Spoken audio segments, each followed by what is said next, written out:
And we're back for our daily MLB Best Bets here on the channel for Wednesday, April 9th. Another positive day yesterday. The Patrick Corbin play did not hit. That's my fault. And the Philadelphia Phillies just laid an egg in Atlanta. We thought they had it. They ultimately choked that one. But shout out to the Nationals winning their first two games in their series with the Los Angeles Dodgers. And of course, we hit on our parlay. And the NRFI always hits, obviously. I mean, what are we this season? I could be wrong. 11-3, give or take, I think, on Nerfies this year. We might be 10-4, something like that. I mean, we're killing it with baseball season this year, looking for more momentum today. So before we get into the best bets, folks, make sure to hit that subscribe button down below for some more daily MLB Best Bets here on the channel. Later today, we'll have our NBA predictions as well. A huge one in Dallas, Lakers, Mavericks, Luka Doncic's return to his former squad in the Dallas Mavericks, or, well, to the same city that he used to play in. That should be fun. Okay, and also make sure to go check out Greedo Plays MMA this week. UFC 314, Volkanovski Lopez in the main event. Co-main event, Patty the Batty Pimblett takes on Michael Chandler. Also, on Greedo Plays MMA, our PFL World Tournament 2 predictions, Leandro Higo and Josh Rettenhouse in the main event this Friday for the Professional Fighters League. Okay, on to the first of our 5 best bets for today. We kick things off with our Nerfy, our NRFI. We hit yesterday. We had to work ourselves into a little bit of a jam with the Jays and the Red Sox, but Garrett Crochet gets out the bases loaded spot. So today's NRFI is the earliest game we have today at 11:20, the Chicago Cubs and the Texas Rangers. Tyler Mahle and Shota Imanaga on the mound. I'm okay with this. Usually when we look at these, and this is, usually have a really good pitcher on one end, and like yesterday's example, right, with Crochet, really good lineup. Crochet faces, gets through it, again, works himself into a jam, but gets through it, and then, we didn't really see that much trouble on the other side of things in terms of the Red Sox lineup. Now, Shota Imanaga, I'm okay. I don't think Imanaga is going to give up any runs. The 3 outings he's had this season, 4 innings, 0 runs against the Dodgers, 7 innings, 1 run against the Diamondbacks, 7 1/3 innings against the Padres, 1 run, and that was a solo home run. I'm not too concerned about Shota giving up runs, especially the way the Rangers bats have been hitting right now, especially at the top of the order. We've been saying this for a while, like, when are they going to figure it out? And they kind of haven't. Throughout the order, like Jace Young's batting .545 in the 7th spot right now. Josh Smith is batting .308. But you look at the top dogs in this Rangers lineup. I mean, Marcus Semien batting .111. Corey Seager is batting .194. Wyatt Langford batting .244. That's fine. Jock batting .094 and Adolis Garcia batting .184. And yet the Rangers are still 8-4. Now the Cubs beat them yesterday again with Patrick Corbin on the mound. He had 0 strikeouts. I don't know. It is what it is. We're never picking Corbin ever again. I apologize for that. Still a positive day, though. Regardless, the Cubs have beat the Rangers in back-to-back games so far in the series. Not like that matters for this spot. We just need the NRFI. Yesterday, that hit, and that was with Jameson Taillon and Patrick Corbin pitching. I mean, those are 2 pitchers with ERAs in the 6 right now, right? So you get Mahle, who's made 2 starts so far this season. 1 start this year. Against the Tampa Bay Rays, 5 innings, 1 hit, 0 runs. I mean, ERA this season for him is 1.35. He's been solid. And you look at the top of the Cubs lineup. Again, a little bit more concerning than the Rangers. Don't get me wrong. You get Ian Happ, Seiya Suzuki, Kyle Tucker, potentially Justin Turner. If you get deep into it, then it'll be Dansby Swanson. But besides Kyle Tucker, and yeah, Seiya can hurt you.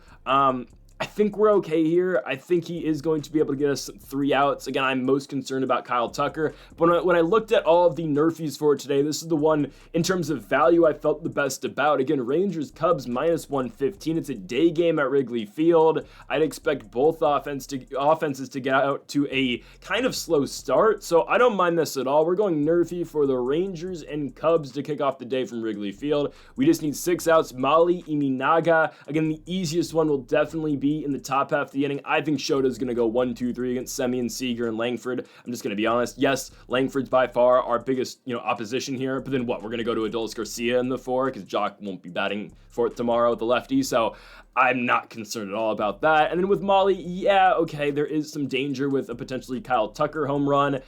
But if Patrick Corbin goes 1-2-3 against them yesterday, I think we're going to be okay. I understand Corbin got Tucker on the lefty-lefty yesterday, but I'm okay. I'm going to take the Rangers and Cubs NRFI, Mahle, Imanaga, give us 6 outs, and let's be done with it. So let's keep on building, of course, with the daily Nerfies. Let's go on to our second best bet of the day. It's our best player prop.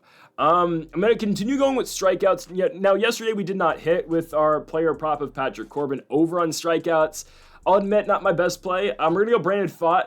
under 5.5 strikeouts. That's a lot to ask for, especially against this Orioles lineup, I believe. Pfaadt has had 2 starts this season, in his last start against the Washington Nationals, a team that has turned around, don't get me wrong, but that was before the turnaround happened. Pfaadt pitched the last game the Nationals have actually lost, back on Friday, the only game in that series that the D-backs beat Washington in, and he goes 6 innings, and he only gets 4 strikeouts against a team that strikes out all the time. Right? Back then, at least. They still strike out quite a bit, but, again, last week prior to the win streak was prime Washington Nationals cannot hit the baseball. And Pfaadt only had 4 strikeouts. You look at his start before that against the Chicago Cubs, goes 6 innings, gets 5 strikeouts. All right, that's fine. But now you take on an Orioles lineup where they are going to strike out some, but I just don't see 6 strikeouts going for Pfaadt in this one. Oh, yeah. So if Pfaadt gets 5 strikeouts, we're okay. Guys, the Orioles over 27 outs yesterday only struck out 6 times. Henderson struck out once, who's back in the lineup now, obviously. Adley Rutschman struck out once. Jordan Westburg struck out twice. Cedric Mullins once, and Jackson Holliday once. And I get pitching for the Diamondbacks yesterday was Merrill Kelly, but honestly, do you expect Merrill Kelly to have more put-away stuff than Brandon Pfaadt? Probably. I understand Kelly's had a very rough start to the season, but he was only able to muster 4 strikeouts. Do we think Pfaadt gets more? I don't think so, personally. You just got to think about it. And I understand the Orioles have been kind of cold to start the year. They're 5-7, held the Diamondbacks are 6-6. This is the getaway day game at Chase Field. But I just think the Orioles are too solid I think they're going to rough up Pfaadt in this spot. Again, Brandon Pfaadt in 2 starts. He gave up 4 runs in the Nationals start, 3 homers in that game. Yet again, the D-backs ended up winning that one. And then the Cubs start, 3 runs, 1 home run in that one. He goes 6 innings in both those starts and doesn't even cover the doesn't go over the 5.5 point line in any strikeout line in either of these, right? Again, he needs 6 strikeouts to cover here.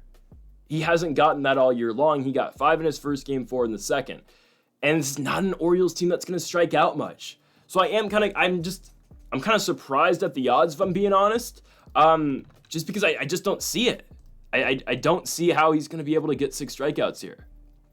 Right? This is not an Orioles team that strikes out that much. Matchup-wise, I think they match up fairly well with Arizona. The Orioles, have struggled this season. They've split this series right now. They're playing against the D-backs. I think they're going to probably win this game, if I'm being honest, right? This doesn't matter for the best bet. But it does in the sense where we think, okay, Baltimore's probably going to rough up Pfaadt for most of this start. I think, again, if the Cubs are able to score 3, I get it, Chicago's been playing good ball this year, and the Nationals are able to score 4, and Washington is getting progressively better. I would expect this Orioles team to do something like what Chicago and Washington did, so why wouldn't they chase Pfaadt out here even earlier in this game? The Orioles usually swing early on counts. Again, they usually don't let themselves get into strikeout positions, and obviously that was apparent in their last game yesterday with only 6 strikeouts in the entire outing. Merrill Kelly only had 4 of those. So I think we're okay here. And again, on top of that, I said it earlier, Pfaadt hasn't cleared this line yet this season. So I'm okay with it. I think the Baltimore Orioles bats come through for us. And that's why I was surprised at the odds too. Guys, the favorite in this bet with Pfaadt is the over at 5.5. It's I think minus 125, minus 130. I'm going to take the plus money on Pfaadt, plus 100, under 5.5 strikeouts, something he's not accomplished all year long against a team that doesn't strike out that much. So let's go Baltimore, get the job done for us, and let's chase Brandon Pfaadt out of the game before he's able to get 6 strikeouts. We go on to our 3rd best bet of the video, and it's time for our Washington Nationals best bet of the day. If it ain't broke, don't fix it. Washington Nationals plus 1.5 today. They're still giving us these odds. Now, at the beginning of the week, it started at minus 115. For plus 1.5, we get it at minus 125 now. I wasn't going to go this route initially when Yoshinobu Yamamoto was supposed to pitch this game for the Los Angeles Dodgers, but Yamamoto is not going anymore. His start has been pushed back, if I'm not mistaken. So it's Landon Knack tonight. I believe Yamamoto, I guess they're just skipping his start. I guess they're just skipping Yamamoto's start because he's not scheduled to pitch again until next Tuesday at home against Colorado. So they're skipping Yamamoto's start, and instead, they have recalled Landon Knack back to the Major League squad. Okay, I think Landon Knack's solid, but he's not Yoshinobu Yamamoto. He's not. So Knack pitched in relief in the Tokyo series, went 2 innings in the game against the Cubs. Chicago had 1 hit, Knack had 3 strikeouts. I really don't care. Guys, the Nationals are on fire right now. And I'm not making this the Nationals' best bet of the day, but I saw James Wood is like plus like 480 odds to homer today, which I think is kind of ridiculous, just the way that guy's been swinging the bat. James Wood in the last 2 games, 3 home runs for the Nationals. Yesterday, Wood goes 3 for 4 with 2 home runs. The guy's elite. He really is. Guys, James Wood, I might bite my words here. I think James Wood's going to be better than Juan Soto. I think his entire career is going to be better than Juan Soto. And I understand Soto made an impact at 19 years old for the Washington Nationals. James Wood is 22. I legitimately think James Wood can be a better baseball talent than Juan Soto can be. Not to say Juan Soto's not. And I love Juan Soto. Again, I'm kind of sour on Soto because he's on the Mets now. But trust me, I still have multiple Soto jerseys, right? I appreciate Juan Soto for what he did for DC. And obviously the World Championship and whatnot. I don't appreciate him turning down the contract. But at the end of the day, go get your bag, right? Anyways, I think all-around baseball talent, James Wood's going to be better than Juan Soto. Juan Soto can't play the outfield. Guys, in 2 years, Soto is going to be just a DH. And sure, you can make the case that that might happen to James Wood, but Wood's an athletic freak of nature. He's fast, and he's 6'8", and he's got all that power. Guys, when James Wood hits the baseball, it doesn't even look like the ball's going that, or it doesn't even look like he's hitting the ball all that hard, but it just flies off his bat because the dude is huge. So anyways, expect a big night out of James Wood. The only spot where I am concerned about the Nationals right now, because their bats are on fire right now, right? James Wood is killing the ball. Alex Call batted in the leadoff spot. Now, the Nationals have gone 11 different games with 11 different batting orders, which is something, and I guarantee you there's going to be a different one again tomorrow, because I think CJ Abrams might be back, but they might wait until Friday for Abrams, because they get a day off tomorrow, then they go down to Miami for a 3-game set. But Alex Call, man, in the leadoff spot. Call's batting 500. And no, he hasn't played 2 games. He's played 6 games, and Alex Call's batting 500 this season. James Wood's in the 2 for now. And with Knack on the mound, with Landon Knack on the mound, we should see a better night out of Nathaniel Lowe. I would expect Nathaniel Lowe to be a lot better tonight. Again, he hits right-handed pitching a lot better than he does left-handed pitching. And then you look at as well, Keibert Ruiz has been excellent for this team, drove in 2 runs with a single yesterday. I mean, this Nationals team is really coming together. I'm a little bit concerned about Jake Irvin, I'm not going to lie. I don't think it's crazy to say Jake Irvin so far has looked like the worst starter for the Nationals out the 4, right? Mike Soroka doesn't count. I'm not expecting Soroka to be part of the rotation for a while. I think eventually, that was supposed to be DJ Herz's spot this season, let's be honest. It was originally going to go to Soroka, but I don't know. We'll see. I hope Soroka gets healthy soon. I want to see him pitch, but Brad Lord, by the way, did a great job yesterday, striking out Ohtani twice. Regardless, Jake Irvin out the 4. We're talking Parker, Gore, Williams, and then Irvin. That's in no order. If I had to rank them, it would probably be Gore, Parker, Williams, Irvin right now.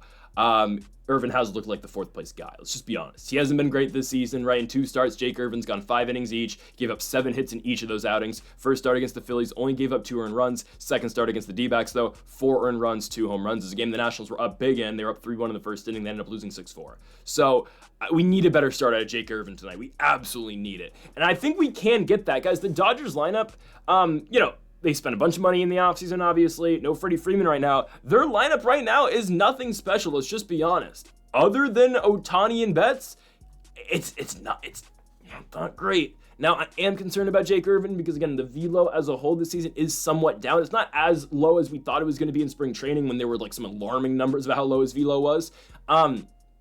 I am concerned Ohtani might take him deep. Let's just be honest. I think, again, the guys at the top of the order, Ohtani, Betts, and sure, I will say a little bit about Tommy Edman as well. I feel like they are going to, swing early in counts against Jake Irvin, against that velo, potentially. But even when I look down this order, okay, Teoscar Hernandez, sure, the top 4 guys, yeah. But once we get beyond those top 4 guys, I'm really not scared of any of them. I'm just not. Well, okay, we're going to see Will Smith back in the lineup tonight because Austin Barnes played yesterday, but I don't know. I'm okay with this, man. I really am. Andy Pages hit a home run. That means he's not going to be able to touch a baseball the rest of the series. So tomorrow or today, he's not going to be able to, touch a baseball at all. I'm okay with this, man. Nationals plus 1.5. I think they probably win this game, but I think the definite best bet is to take their spread just because the way they've been playing compared to the Dodgers right now. The Nats are really putting it all together. This team started 1-6. They're 5-6 now, and now we get 3 straight series against the Marlins, Pirates, and Rockies in that order. Sign me up. There is winning baseball this year in the nation's capital. Nationals plus 1.5, minus 125. They definitely can win this game as well, but I'm going Nats plus 1.5 for the best bet. Next up, we go to our 2 moneyline picks today, and boy, do I have a lot to say about this. Guys, the Seattle Mariners, I'm not joking when I say this. This might sound harsh. They're the worst team in baseball. I don't care what you say. They are the worst team in the MLB. I'm not joking. And I'm dead ass serious about that. Sure, oh, the White Sox suck. The Rockies suck. Okay, the Braves, record-wise, aren't very good until they play the Phillies. No, I don't care. The Mariners are the worst team in the MLB. This team's god-awful. They will finish 5th in the AL West this year. They will. Guys, this team lost a 12-inning game yesterday. And remember, guys, the runner starts on second in extra innings.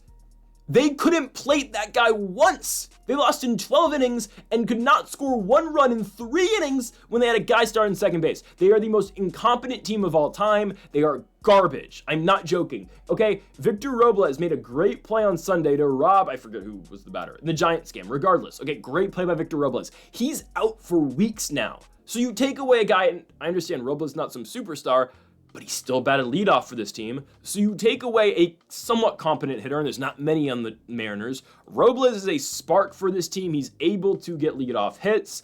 You take him away, and now what is this lineup? Dylan Moore, honestly, is probably the best. He's going to be the best replacement for Robles. He's the leadoff man. Other than Dylan Moore, there's not a single batter on this team that bats over 200.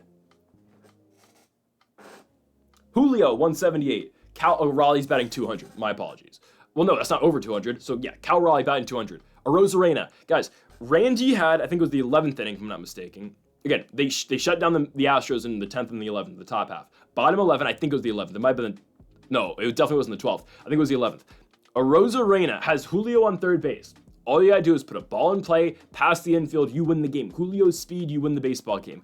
Arozarena is swinging for the fences. What are we doing?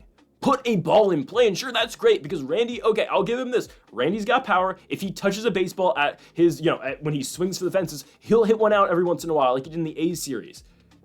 It's not a winning formula. Mitch Garver bats 150. Donovan Solano bats 063. Luke Raleigh bats 179. Ryan Bliss bats 200. JP Crawford, what happened to that guy? Bats 125. I'm not joking, this is the worst team in baseball. And the only reason they're competitive in a lot of games is because of their pitching. Yesterday was Luis Castillo, great. Framber Valdez wasn't the mound for the Astros, I will say that. But guys, Hunter Brown's pitching tonight for Houston. Is he on Valdez's level? I don't think so. But Hunter Brown's not horrible. I know he's had kind of a rough couple starts. He's not that bad, though. And really, it doesn't take some Nolan Ryan-esque type player to shut down the Mariners' offense. Oh, and who's pitching for Seattle? The one guy who's not in their big four for pitchers. Again, this is George Kirby's spot, but he's still hurt. And it's not Emerson Hancock, he's in AAA. It's Luis F. Castillo, who only went 3 innings in his first start in the bigs this season. Against the Giants, he goes 3 innings, but he gives up 3 runs in those 3 innings, 6 hits. I'm not saying the Astros are some offensive juggernaut. They are not. They have more guys who are competent hitters than the Mariners do. I'm looking at Altuve. Yordan has been ice cold to start the season. It's a matter of time before he gets going. But even when you go beyond him, Brendan Rodgers has been swinging it pretty well this season. Isaac Paredes has just been okay. Hell, I'll give Jake Myers some credit. He's been swinging the bat all right. I mean, I think Jake Myers is on a 4-game hitting streak, if I'm not mistaken, right now. So the Astros have way more competent hitters. Sure, Andres Munoz is great at the bullpen. Matt Brash is hurt. The Mariners just have pitching, but tonight you take that away. Guys, they're going to score 2 runs max, and the Astros are going to score 5. 5-2 victory for the Houston Astros. Again, this does sound harsh, but again, I truly believe the Seattle Mariners are the worst team in baseball. Maybe they're better than the White Sox. I'll give them that. I truly don't think they're better than the Rockies. I'm serious. I don't think they're better than Colorado. I think Colorado beats them because at least the Rockies can kind of hit sometimes. Zach Veen's on the squad now. They're fun. Shout out to Veen for the bunt-based single first major league hit. I got to watch that guy in single A in Fresno once upon a time. Yeah, the Mariners suck. They're going to continue to suck. They're the worst team in the American League West. Okay, I made 2 predictions about the AL West at the very beginning of the season. I said the Mariners are going to finish last place, and I said the A's were going to win it. I don't think the A's are going to win the AL West. Hey, they beat up on Dylan Cease yesterday, but I can confidently tell you the Seattle Mariners are by far the worst team in the American League West. It's not even close. They're dog crap. The Astros will win. We close out the video here in Kansas City. Our next money line pick, the Kansas City Royals versus the Minnesota Twins. I'm not going to get as worked up about this baseball game because there's not as much stuff to get worked up about for this one. But the Royals will beat the Minnesota Twins. You talk about disappointing. Let's talk about the Twins. They suck. Sorry if I'm being a little harsh on these teams. They're not as bad as the Mariners are, but sometimes I feel like they are, because the Twins' bats are just atrocious. This is a team who had very high expectations this season, and they just haven't been able to capitalize on anything this year. Guys, let's look through this Twins lineup. One of the worst hitting lineups in baseball right now. Byron Buxton batting 170. Yesterday, he goes 0 for 4 with 4 strikeouts. Now, I understand that Cole Ragans went 6 innings and 11 strikeouts. He was great. Got the no decision, but whatever. He gave up 1 run. Yeah, he did give up a run. It was Harrison Bader's single, who's batting 300, oddly enough. I know there's not that many plate appearances, but still. You look at the key guys on this Twins lineup, and I'm looking at the major players. Buxton and Correa, we're looking at you two. Buxton's batting 171. He goes 0 for 4 with 4 strikeouts yesterday. Carlos Correa goes 2 for 4, but he's still batting 150 on the season. Trevor Larnach is batting 229. Okay. Guys, the Twins, they can't figure it out. And the Royals on paper don't look like they should be that good this season, but they are. They're a scrappy bunch. Bobby Witt is a top 10 player in the game, if not a top 5 player in the game. Jonathan India, first season in Kansas City, has done a phenomenal job for them. He's DHing most of the time. Vinny Pasquantino still batting 189, Salvi batting 209, but that is what it is. I mean, those guys are going to bring the power in the 3 and the 4 in the lineup. You just got so many bats who can hurt you. I mean, Mark Canha, just comes over to Kansas City, hasn't been bad this season. You look at a guy like Michael Garcia, who's been pretty good. Kyle Isbell in the lineup too. I don't mind Kansas City at all. We look at the pitching matchup tonight. For Kansas City, it will be Seth Lugo, and for the Twins will be Joe Ryan. All right. I think Lugo's better than Joe Ryan. I don't know if that's a hot take. At least we've seen, this season, Seth Lugo's been better than Ryan. Hell, we had Joe Ryan in his last start against the Astros. Did not go our way. He gave up 4 runs in 5 innings, 2 homers too. Yikes. Seth Lugo, almost a dinosaur, 35 years of age, but in his 2 starts this season, the Royals have won both those starts. I don't think he picked up the win in either of those games, but no, the Orioles game, I think he definitely did. Yes, he's 1-0 this season pitching record-wise, but team-wise, the Royals are 2-0 in starts that Lugo has had. A victory over the Orioles and a victory over the Guardians. He goes 5 innings in the Cleveland game, 3 runs. Baltimore game, he goes 6 innings, 1 run given up. That will play. And this Royals lineup, again, they are going to find a way to bring some runs across. The Twins have just been bad. They made 3 errors yesterday. I saw on multiple sites, I don't know if Yahoo and ESPN are copying themselves, but both of them described the Twins in the headline as sloppy, which honestly, that's just what they were yesterday. 3 errors. Guys, the Royals had 3 hits yesterday, and they still won. That's what I'm saying. Like, Kansas City finds ways to win. Minnesota is going to find ways to lose. And on top of that, the Royals are at home. Kansas City has won the first 2 games of this series. They play again tomorrow because this is a night game in KC tonight, and then we get the getaway game tomorrow. I have a feeling the Royals are going to sweep. We'll get to tomorrow if we get there. I think we only have 7 games tomorrow in the MLB, so there's a good chance this game will be featured as well. We'll probably go back and hammer Phillies money line tomorrow when Taijuan Walker's not on the mound like he is tonight. But regardless, I think the Royals win the first 3 games of the series. Again, they won the first 2, so why won't they do it again? The Twins have struggled at the plate. They've scored 3 combined runs in the first 2 games of the series. I don't expect much to change now. Seth Lugo on the mound, I'm okay with that. We saw the success Reagan's had, and you look at the Royals lineup again. Bobby Witt's a dog. I know, again, he's not a power hitter he's not a power hitter or anything, but still, Bobby Witt's going to hit for great average. He's going to get on base, he's going to steal bases. I'm perfectly fine with this Royals lineup. Pasquantino, Perez, I know average-wise they have not been the best, but they're going to find ways to bring runs in. I like the Royals in this spot. I think they beat the Minnesota Twins. Games in KC, I feel good about the Royals. So folks, thank you all for watching our 5 best bets for the MLB here on April 9th. If you haven't yet though, make sure to hit that subscribe button down below for more. Make sure to leave a like if you did enjoy the video, and make sure to comment if you do disagree with any of the picks. Folks, thank you all for watching, and Mamba forever.